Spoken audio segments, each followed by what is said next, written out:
If you suffer from arthritis, you know the feeling. It isn't just pain, it is rust.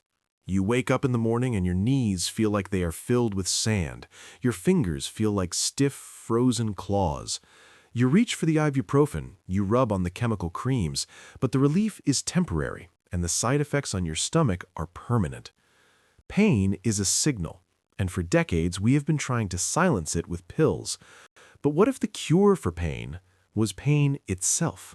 What if I told you to throw away the painkillers and walk into your garden to find the one plant you have spent your entire life avoiding? The plant that bites back. The plant that feels like 1,000 fire ants stinging your skin. I am talking about the stinging nettle. To the modern gardener, this is a noxious weed that must be destroyed. But to a survivalist, this is the ultimate dual-use weapon. Used one way, its venom creates a rush of blood that washes away joint pain better than any pharmaceutical drug. Used another way, it transforms into a green meat, a superfood packed with more protein and iron than almost any vegetable on Earth. But this plant demands respect. It is not a passive lettuce, it is armed. And I have to give you a critical kidney warning right now. Stinging nettle has a biological death clock. For the first few months of spring, it is a miracle medicine. But if you harvest this plant at the wrong time, when its chemistry begins to change, signaling that the death clock has struck, all that nutrition can turn into a burden on your body, potentially damaging your kidneys. Do not harvest a single leaf until I show you how to read this clock at the end of the video. This is the story of the plant that hurts to heal. Welcome to Reclaimed Nature. To understand why anyone would voluntarily touch this stinging plant, we have to travel back 2,000 years. The Roman legions are marching north. They are conquering Britannia, modern-day England.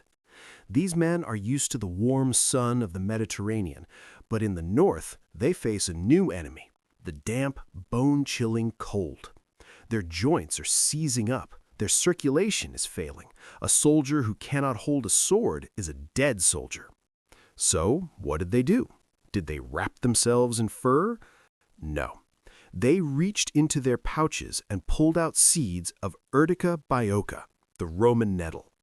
When the plants grew, they didn't cook them. They performed a ritual called Urtication. They took bundles of fresh, stinging nettles and whipped their own paralyzed limbs. It sounds barbaric, it sounds insane, but it was genius. The stinging hairs of the nettle acted like thousands of hypodermic needles, injecting formic acid and histamine directly into the skin. This triggered an immediate, explosive immune response. Blood rushed to the area to flush out the venom. The skin turned red and hot. The sensation of heat lasted for hours, and in that rush of heat, the deep, aching pain of arthritis and rheumatism vanished.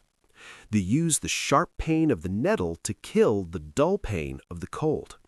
They understood a principle that modern medicine has forgotten. The body heals itself best when it is provoked. For centuries, this plant was revered as the gift of Mars, the god of war. It kept the Vikings warm. It kept the Romans moving. So, here's the question. If this plant was powerful enough to keep an empire marching through the snow, why are we so afraid of it today? Why do we spray it with poison the moment it pops up in our driveway? The answer is simple. We have become soft. And in our comfort, we have forgotten how to use nature's wildest tools. The villain in this story is not the plant. The plant is simply defending itself. The real villain is what I call the comfort crisis. We live in an era where we have declared war on discomfort. If a room is too hot, we turn on the air conditioning. If we have a headache, we take a pill. If a plant pricks our finger, we spray it with Roundup. We have sanitized our world to the point where we view any biological resistance as an enemy. Stinging nettle is the ultimate anti-comfort plant. It demands attention. It demands respect. You cannot mindlessly walk through a patch of nettles while scrolling on your phone. You have to be present, because if you aren't, it will remind you with a weapon that is biologically ingenious. Let's look at the sting under a microscope. It is a masterpiece of engineering. The hairs on the leaves are not soft fuzz, they are hollow tubes made of silica, essentially glass. At the tip of each hair is a tiny bulb. When you brush against it, the bulb breaks off at a sharp angle, creating a perfect hypodermic needle. It penetrates your skin and injects a sophisticated cocktail of chemicals: acetylcholine, serotonin, and formic acid, the same chemical found in ant venom. To the modern gardener, this is an annoyance, but to the pharmaceutical industry, this is competition. Think about it. We pay billions of dollars for drugs that suppress histamine, antihistamines.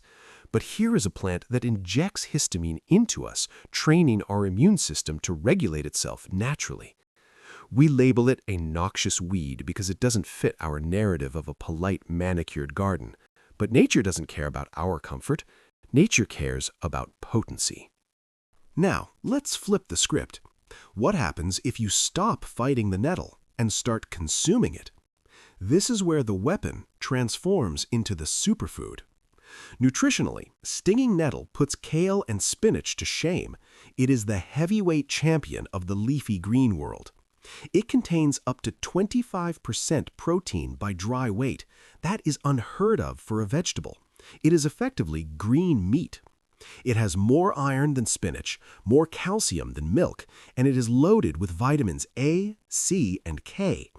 But how do you eat a plant that is trying to kill you? This is where the alchemy of heat comes in. The silica needles are sharp, but they are fragile. The moment you expose them to heat, they collapse. If you drop stinging nettles into boiling water for just 30 seconds, a process called blanching, the sting is instantly neutralized. The acid evaporates, the glass needles melt. What is left is a dark green vegetable that tastes like a rich, nutty cross between spinach and cucumber. And the water you boiled it in? Do not pour it down the sink. That is nettle tea. It's a powerful kidney tonic and blood purifier that herbalists have used for centuries to flush out toxins. It is the ultimate survival trade-off. You risk a little pain to gain a massive nutritional reward.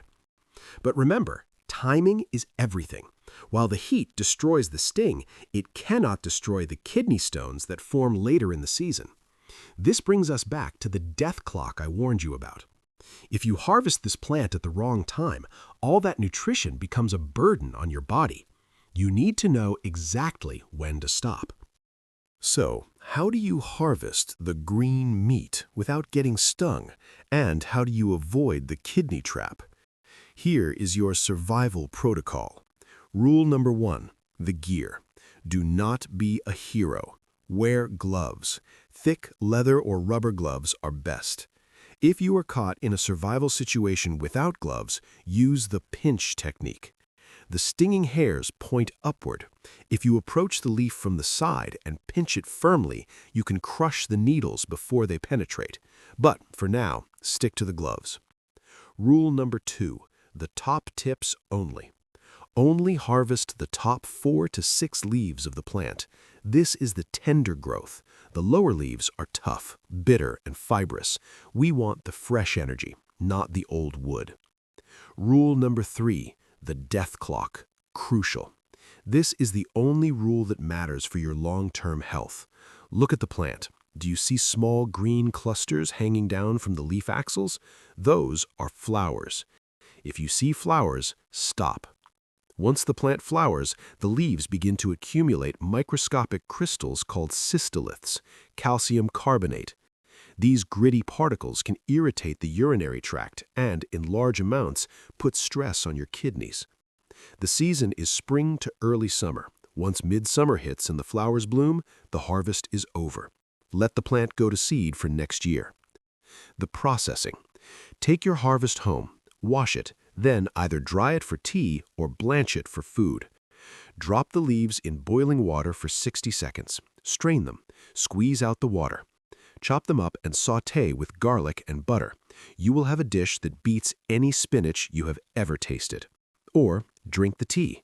It is earthy, rich, and deeply restorative. This plant is not a weed. It is a warrior, and it is waiting in your backyard to train you. So, Put on your gloves, step into the wild, and reclaim the power of the painful healer. If you are ready to embrace the sting, hit the like button. Subscribe to Reclaimed Nature, because the best medicine doesn't always come in a child-proof bottle. Sometimes it fights back. Stay wild.